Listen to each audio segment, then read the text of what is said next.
Now, we have arrived on one of my dearest traditions at DLD, the Aenne Burda Award for Creative Leadership. Aenne Burda was the mother of Hubert Burda, and she was an outstanding personality. She was the one who did the layers, the ground layers for the success of Hubert Burda Media. We owe her a lot, and in her memory, we donated this prize. We give this prize for Outstanding Woman. Last year, my wonderful friend Viviane Reding, then the EU Commissioner for Justice, got this prize. And I'm very happy that she will announce the next prize winner and give her speech.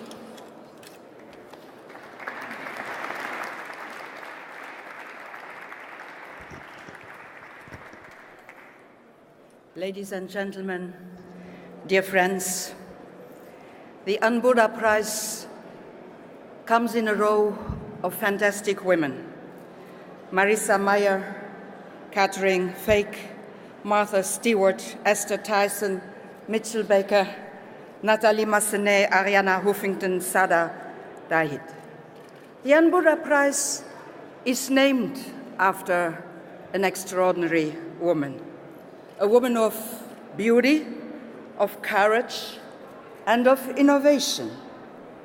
A woman who did never follow the crowd, who did never do things like the others did before, but who created the trend.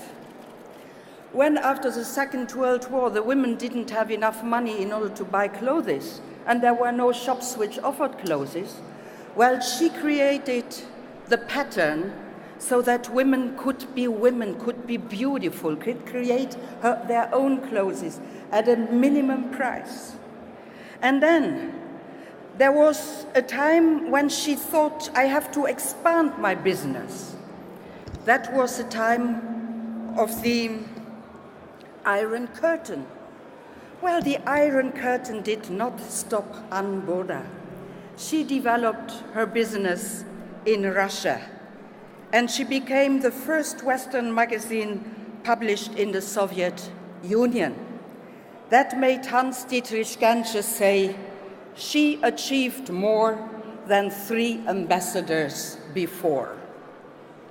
Now the woman we are going to honor today is of the same kind.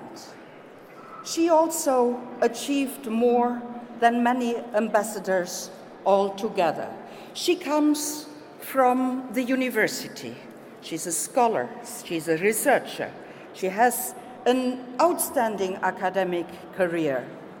But Edith Schlaffer at a certain moment said, well, it's not enough to know, it's not enough to study, you have to do. And that was the moment when she thought that she had to go from research to action, from understanding to changing. And Edith Schlaffer created in 2002 Women Without Borders in order to strengthen the capability through education, collaboration, and self-confidence. And then, when she saw that our world was starting to be ill, when she saw that there was violence all over the place, and that this violence hit first the girls and the women, well, she created another organization called Sisters Against Violent Extremism. And the research has shown her beforehand 2 elements. First element, in security institutions, women were completely absent. Second element, women were only respected as mothers. And so she thought, why can't I utilize, for security reason, the reputation of mothers all over the world? And she created a mother's school in order to inform the mothers what could happen to their sons, to their daughters, taken by extremism, to warn them when they saw signs of possible radicalization in their children. Now she did that well before we became all Charlie. She did it also already in Europe, not only in Asia and in Africa. She did it because she understood that the Charlie Hebdo killing, the slaughtering of IS, the wiping out of whole societies by Boko Haram can only be stopped by women. But these women need a platform. They cannot work on their own. So she created the platform in order to empower the women. And I would like to say today, from this place, to our recipient, Edith, you have been working a lot in Africa and in Asia. We need you now to work also in Europe, because we do have a problem of radicalization. And I am sure you can do it. And I will stop with a sentence of Aenne Burda, who said that most times one can do more than one thinks to be able to. Well, we have a recipient today that has shown she can do more than everybody thinks she's capable to do. Congratulations to Edith Schlaffer for this award.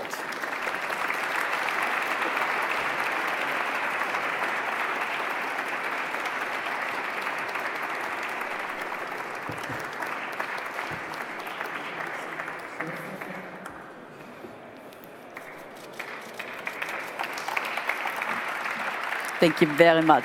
Thank you very much.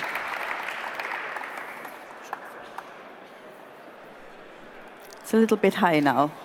I'm not that small, not that short, but maybe it works. So you can definitely see me now. Thank you so much. Thank you so much for that award. I'm honored to receive the Aenne Burda Award for creative leadership. It is a prize that speaks to the very mission of Women Without Borders. We all know that we are at crossroads, shaken up and worried about security in Europe and beyond. So the central question for us today is, how can we live together? For this, we need new ways of leadership, creative ways of leadership, and new allies in dealing with the battles of ideas and ideologies at the very heart of communities. For decades, global approaches to preventing terrorism were primarily focused on intelligence, on law enforcement, and military operations. But now we ask, critically, alongside growing numbers of security experts, what is missing? Over recent years, I started traveling in countries targeted by terrorism and embarked on a journey collecting evidence on the potential of mothers with young boys and men in these volatile regions, from Yemen to Pakistan, Kashmir, India, Tajikistan. I conducted a survey, Mothers for Change, and the survey covered over 1,000 mothers, quite unique, and the first time ever done. Mothers with sons between 15 and 25 years old, and we know those are the most volatile, this is the most volatile age range, who have been targeted by recruiters, are likely to be seduced by recruiters' messages, or have already gone into the wrong direction. The data provides a unique insight into the inner geography of families. Whom do these mothers trust? And what do they need? Were the two key questions I was working on over a period of 2 years. And the results speak a really clear language. The mothers trust each other. They turn to other mothers to protect their children from violent behaviors. A strong and solid group of mothers believe that they have a preventative role to play in the home front, and they urgently request practical skills to do so. And women, particularly mothers, are strategically located at the heart of the family, where they are the first to recognize signs of fear, resignation, frustration, and anger in their adolescent kids. Women informed and empowered, and particularly equipped with the right attitudes, self-confidence, and skills, are ready to meet global challenges at the local level. A mother who is able to read early warning signs of radicalization and counters recruitment efforts is a major asset in advancing prevention mechanisms. So we created a model. Since we knew we had to respond to this evidence from our research, we created a model addressing the mother's clear-voiced need for further education, to build resistance to extremism in young people, and above all, to boost family communication. It's the Mother School model. It's a series of workshops, of meetings led by local leaders, addressing sensitive issues like the threat of violent extremism, parenting for skills, how to move forward, how to create an atmosphere of trust so that the children open up and share their experiences. The specifically developed curriculum emphasizes this role women can play in the security sphere by introducing these concepts of smart power, the use of soft skills such as listening, dialogue, and empathy. And this has actually, and we surveyed this as well, led to significant changes in the family dynamics. This approach provides mothers an informal, non-confrontational, but direct opportunity for prevention and intervention right there where they have the best access for action in their homes and communities. By activating and amplifying mother's smart power and their drive to protect their children, they can be the first line of defense in community security. And now we're bringing this model to Europe. Last month, right before Christmas, I brought together an unlikely group of women from across Europe to Vienna. Those were women whose children became radicalized and were lured to Syria by groups such as IS. They not only shared their observations, they paved the way for others, for struggling families, to break the silence, to overcome the shame and the taboo around the issue, and to act in time. In bravely speaking out, the mothers tried to translate their loss into a way forward by supporting others whose children might be lured by ideologies and recruiters. These mothers from France, from Belgium, from Sweden and Germany gave a human face to the problem of youth radicalization and shattered any preconceived ideas that mothers of terrorists are themselves part of the problem. Indeed, they want to be part of the solution. They did not choose this role, and they are determined to move beyond their personal grief to help others to escape the traps they could not. I give you a brief example. Elizabeth, whose son died in Aleppo, she's from Germany, shared with us. These recruiters are targeting our children at their most vulnerable point. These kids are looking for answers to questions about who they are and where they belong, and they are promised paradise. The Vienna meeting was a unique effort, bringing together security stakeholders as well, such as police, law enforcement, policymakers, with mothers who have unwittingly observed close up their children's journey of radicalization to discuss opportunities for collaboration and support for families before, during, and after travel.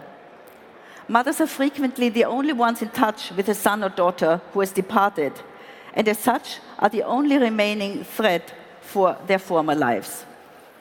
All of the mothers of Syrian travelers are convinced that at a certain given moment they could have made a difference. They might have been able to intervene if they had had more self-confidence, more awareness, and more support in their immediate surroundings. One mother I interviewed, I remember very well. She showed me the text message from her 17-year-old son that she had received. They had only one weapon between the 5 of them, the boy texted. They were trained to work with this weapon. And then the other day, they heard that they were sent to the battlefield. But again, just with one Kalashnikov. The boy was terrified. He realized what his fate would be. It is only mothers who learn about these fears. These messages are much needed counter-narratives. And the mothers must be mobilized to get these messages across to siblings, to neighbors, to friends.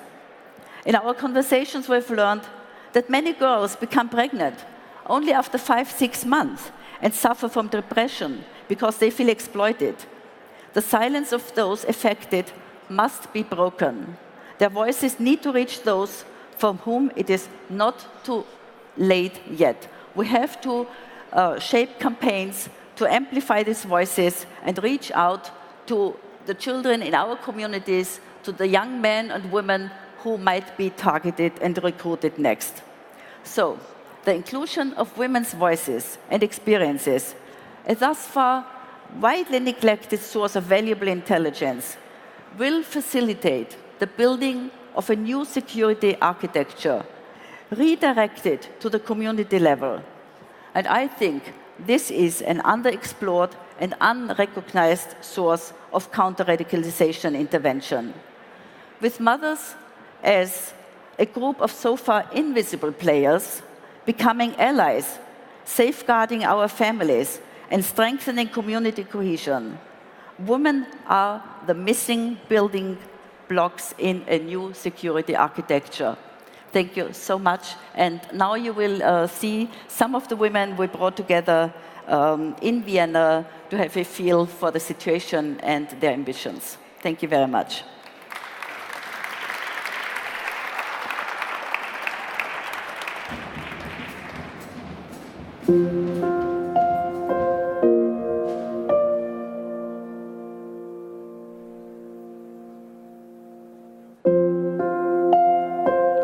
Adorable. Adorable. She had a family full of love. She had everything. My son's name is Sabri. He left for Syria. He died 3 months later. He said, my mission is to join Allah and to open the way for you to go to paradise. She was never interested in Islam. As she was in love with this young man, he was able to indoctrinate her. Sometimes I feel lost, powerless, not to save her, not to do anything beforehand or after. Not to hear mum anymore, not to hold her in my arms, not to laugh with her, not to argue anymore. He took everything from us. He took our child.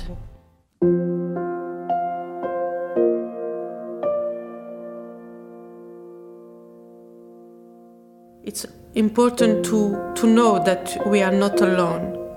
And when you understand that you are not alone, you are no more guilty in your mind. I think we matter. We are the mothers of the children who been affected. And I hope the society listen to us. I created an organization following my daughter's departure. Even if she never comes back, at least I can feel a sense of usefulness in my life. People have to open their eyes, their heart and their mind.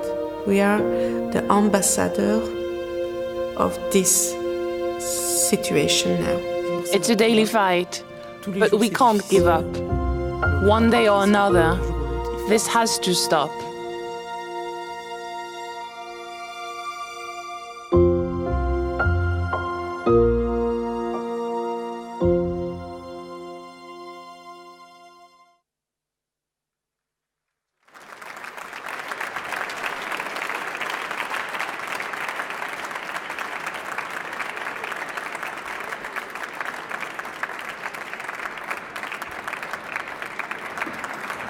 I Ayana Huffington, Mitchell Baker, Esther Dyson, Vivian Redding, and Edith Schlaffer all got the Aenne Burda Prize for creative leadership.